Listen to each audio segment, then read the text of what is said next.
Hello, this is David.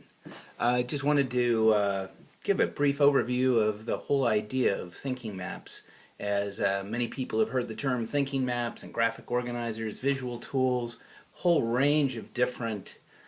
terms for what are some fundamentally very powerful tools that change teaching and learning. Just a little background, I used to teach in Oakland, California. I used to teach with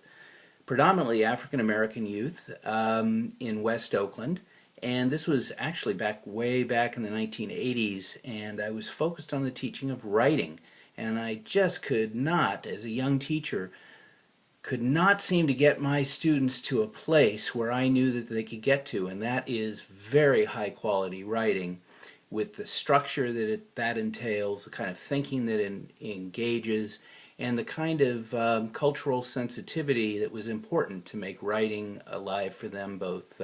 personally but also in the context of their lives. And I came across some early work by a fellow named Tony Buzan, and he used to do mind mapping approaches where kids would spread their ideas out in a brainstorming fashion. And I did this for a while, and while that was really high quality in the sense of production of a lot of ideas, it didn't really provide the kind of necessary structuring for such things as a comparison essay or a persuasive essay or a narrative structure.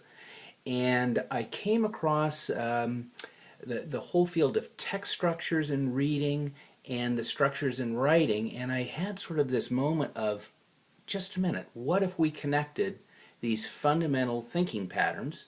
such as comparison, such as sequencing, such as cause and effect reasoning, description,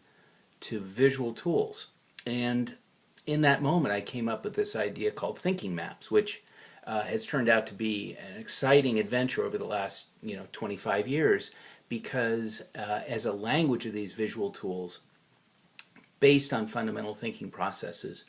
we do two things very, very clearly. One is we give students very explicit tools that they can use to improve their content learning across disciplines. But secondly, and not second in line, but very closely linked to that, is the ability to improve the human thinking processes that they have. We're all born with this capacity to sequence, to compare, to look for causes and effects, to categorize things, to look at the spatial reasoning, and the thinking maps really engage kids in being able to do that and become aware of their thinking, being able to choose the kind of thinking that they need for a task, and be able to drive it right into a piece of writing or comprehension across any discipline. So that's a big picture sort of history overview and where I started, and